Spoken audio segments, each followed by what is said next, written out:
السلام علیکم ورحمۃ اللہ وبرکاتہ۔ الحمد للہ رب العالمین والصلاة والسلام علی رسول الکریم، اما بعد۔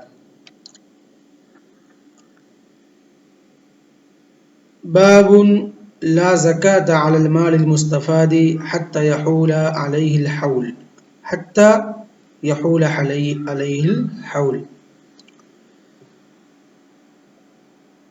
حدثنا يحيى بن موسى قال حدثنا هارون بن صالح الطيحي قال حدثنا عبد الرحمن بن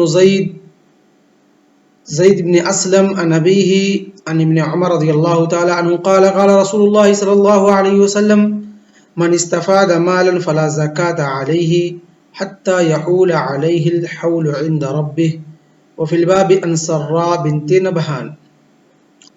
امام ترمذی رحمہ اللہ اس باب کے اندر مال مستفاد میں زکوٰۃ کب واجب ہوگا، کب زکوٰۃ ادا کرنا پڑے گا، ان تمام چیزوں کو اس باب کے اندر ذکر کریں گے، یا ان احادیث کو ذکر کریں گے جو اس بات پر دلالت کرتی ہیں کہ مال مستفاد میں کب زکوٰۃ واجب ہوگا۔ تو آئیے سب سے پہلے ہم دیکھتے ہیں مال مستفاد کسے کہتے ہیں، مال مستفاد ہے کیا۔ المراد بالمال المستفاد المال الذي حصل للرجل في أثناء الحول من هبة أو ميراث أو مثله ولا يكون من نتائج المال الأول، کہ وہ مال جو انسان کو یا کسی بندے کو ملے، چاہے وہ وراثت کے طور پہ ملے، چاہے وہ کسی نے اس کو ہبہ کیا ہے یا کسی اور طریقے سے ملے، لیکن اس کے پاس جو پہلے سے مال موجود ہو وہ اس کا حصہ، اس کا نتاج، اس سے اس چیز کو، اس سے وہ چیزیں، ان چیزوں سے اس کو یعنی اس کا فائدہ یا اس کا پروفٹ نہ ہو، بلکہ یہ الگ سے کہیں سے اس کو ملے۔ جو اس کے پاس پہلے سے مال موجود ہے ان کا یہ حصہ نہ ہونا، اس کا فائدہ ہونا، اس کا حصہ بھی کسی بھی طریقے سے ہو۔ اس کے بعد اب حدیث، مال مستفاد سمجھ میں آیا نا، کسے کہتے ہیں؟ وہ مال جو انسان کو کہیں سے بھی، چاہے ہبہ کے طور پر، چاہے میراث کے طور پر، کسی بھی طریقے سے حاصل ہو، لیکن اس کے پاس جو پہلے سے مال موجود ہو اس مال کا نہ پروفٹ ہو، نہ وہ اس مال سے اس کا کچھ تعلق ہو، بلکہ نئے سرے سے کہیں سے اس کو مال ملے، تو اس پر زکوٰۃ کب واجب ہوگا؟ آیا کہ اس کے پاس جو پہلے سے مال موجود ہے اس کے حوالے کے ساتھ حق ادا کیا جائے گا، یا اس کا الگ سے سپریٹ رکھا جائے گا۔ حدیث پڑھتے ہیں انشاءاللہ، اس کے بعد اس کے تعلق سے مفصل بحث کرتے ہیں۔ حدثنا یحییٰ بن موسیٰ، فرماتے ہیں امام ترمذی رحمہ اللہ کہ ہم سے حدیث بیان کیا، کس نے؟ یحییٰ بن موسیٰ نے۔ وہ فرماتے ہیں کہ ہم سے بیان کیا ہارون بن صالح الطلحی۔ کون؟ ہارون بن صالح الطلحی۔ وہ فرماتے ہیں کہ ہم سے بیان کیا عبد الرحمن بن زید بن اسلم۔ اور روایت کرتے ہیں اپنے باپ سے، ان کے باپ کون ہیں؟ زید بن اسلم۔ وہ روایت کرتے ہیں ابن عمر رضی اللہ تعالی عنہ، یعنی عبداللہ بن عمر بن خطاب رضی اللہ تعالی عنہ العدوی القرشی من عبادل الاربعہ، قال قال رسول اللہ صلی اللہ علیہ وسلم، کہتے ہیں کہ اللہ کے رسول صلی اللہ علیہ وسلم نے فرمایا، من استفاد مالا، جس کو مال حاصل ہوا ہو یا مال لاحق ہوا ہو یا کہیں سے اس کو مال ملا ہو، فلا زکات علیہ، تو اس کے اس مال پر زکات واجب نہیں ہوگا جب تک کہ کیا؟ حتی یحول علیہ الحول، یہاں تک کہ اس پر حولان حول ہو جائے، یعنی 1 سال کا مدت پورا ہو جائے۔ یعنی کہ جو بھی تجارت کے سامان ہیں، جو بھی آپ کے پاس مال ہیں، یا آپ کے پاس جانور ہیں جن کے اوپر زکوٰۃ واجب ہوتی ہے، کب ہوگی؟ حولان حول کے بعد۔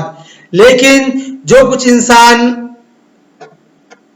خزانہ یا معادن سے پاتا ہے، یا اس طریقے سے وہ چیزیں جو اس کے کھیتوں کے اندر پیدا ہوتی ہیں، اس میں حولان حول شرط نہیں ہے، بلکہ جس دن وہ اپنے زمان اپنے کھیتوں کو کاٹتا ہے، جس دن وہ غلہ اور اناج کو لے کر کے آتا ہے، کیا کرے گا؟ یؤدی زکاتہ، یؤدی زکاتہ، تو اس پھل کا، اس اناج کا، اس غلے کا زکات وہ اسی دن ادا کرے گا، جیسا کہ اللہ رب العالمین نے قرآن مقدس کے اندر فرمایا، یوم حصادہ، یوم حصاد یعنی کاٹنے والے دن، جس دن تم کاٹو اس کو چھانٹ بیٹ کے الگ کرو، اسی دن تمہارے کھیتوں کے اندر جو پہنچا ہے، اگر وہ 7 کنٹل سے زیادہ ہو رہا ہے